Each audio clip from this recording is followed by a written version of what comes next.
The collapse of crypto exchange FTX is unprecedented and in some ways unbelievable. More than $1 billion worth of client funds missing. Several billion worth of assets were just tokens printed out of thin air. But will the dramatic demolition of a fallen crypto giant spark any changes in regulation? And what charges could the FTX founder face? I'm joined now by Howard Fisher, a former prosecutor with the SEC. Howard, you have worked on some major cases in the past, especially tied to the 2008 crash. It's happening, but do you think that FTX should be compared to the fall of Lehman Brothers or Enron? Well, that's an excellent point. And the question is the FTX collapse an inflection point where we're going to look back on it and say, this is where everything changed, now everything's different? Or is it just going to be more of the same? And I think this is actually an inflection point, and we have finally reached the point where the regulation of crypto offerings, and crypto exchanges is not only on the table, it's been delivered to the diners and is ready to eat. Well, according to this bankruptcy court filing we were just looking at, regulatory agencies are all over this. Debtors have been in contact with the U.S. Attorney's Office, the SEC, Commodity Futures Trading Commission, and they say dozens of other agencies.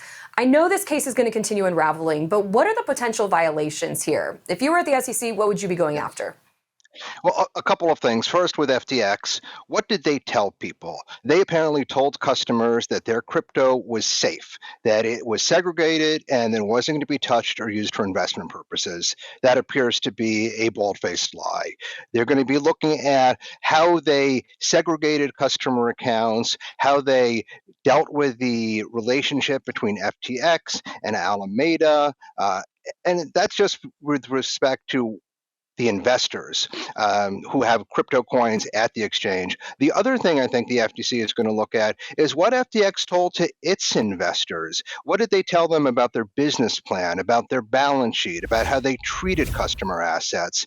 And finally, I think that if I was going to bet, I would bet that right now there is someone at the SEC preparing a series of subpoenas to the investors in FTX, asking them, what did you tell your investors about what due diligence you conducted before you made an investment in FTX? And what due diligence did you do? Because it appears that the books and records at FTX were a complete mess. And so if I'm the SEC or the U.S. Attorney's Office or the Department of Justice or any other handful of alphabets you might want to toss around, what I want to know is, what did the investors in FTX tell their investors they were doing? And did they do it? Here's a question for you. Is it the government's responsibility to protect people who are investing in what we know to be an unregulated, risky environment? And that's obviously the big question, right? What duties does the government owe to people who perhaps should know better? And I think there are two responses to that. Obviously, there are a lot of people who apply the caveat emptor theory, who believe that the marketplace can take care of all regulation, that we don't need the government to come in and to put in a regulatory framework. I have two responses to that. First, there are investors of all kinds, all means, who are going to be damaged. One of the main purposes of government regulation is to protect investors. The second concern, and the second reason why government regulation is an appropriate response here, is that the government is concerned with the systemic integrity of how markets function. If the FTX collapse risks the systemic integrity of those markets and has the risk of contagion to other non-crypto parts of the market, that's a legitimate reason for the government to step in and to start regulating this. I don't know that we've seen the contagion outside of the cryptocurrency sphere, but we are seeing a domino effect in cryptocurrency from the fallout. Yeah. Do you think this is going to be a catalyst for actual regulatory changes? And what would that look like? I think it has to be. I mean, there are a couple of issues here. First, we have, and it looks like we're going to continue to have a divided Congress. So there has to be some kind of bipartisan consensus for Congress to do something.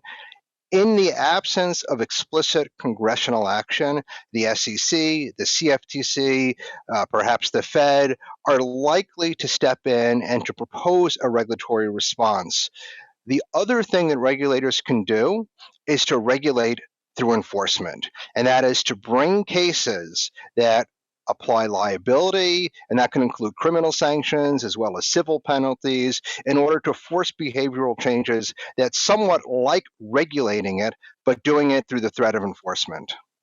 As far as FTX is concerned, I mean, the cat's out of the bag on this one. And there's a lot of talk right now about whether fraud is a part of this. So could regulation have stopped what's happening now? People always argue that you can't prevent fraud, that people will always lie, people will always deceive other people, that human beings are basically machines for deceiving other human beings. And I think that's a little bit oversimplistic.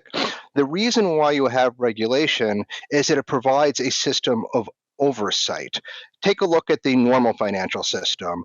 Regulated entities get examined by the SEC and other agencies. Government people go into those operations, make sure that they segregate customer accounts, that their books and records are accurate, and it is that sunlight in operational facilities that provides a lot of the prevention aspect that we look for to regulation. It's not necessarily saying you can't do bad stuff, because let's admit it, greed is a thing. People go into finance largely because they want to make a lot of money, and that's a pretty strong incentive. However, providing transparency into operations, which is a necessary part of regulatory oversight, is what might have prevented this. I mean, if Bankman-Fried was not segregating customer accounts, if he had a backdoor, if he was using those funds of customers to prop up his other operations, that might have been stopped if they actually had a legitimate fear that regulators would see it. And it is that transparency that I think is the greatest argument for regulation. Attorney Howard Fisher, thank you so much for your insight on this. We'll be following this one closely. And thank you.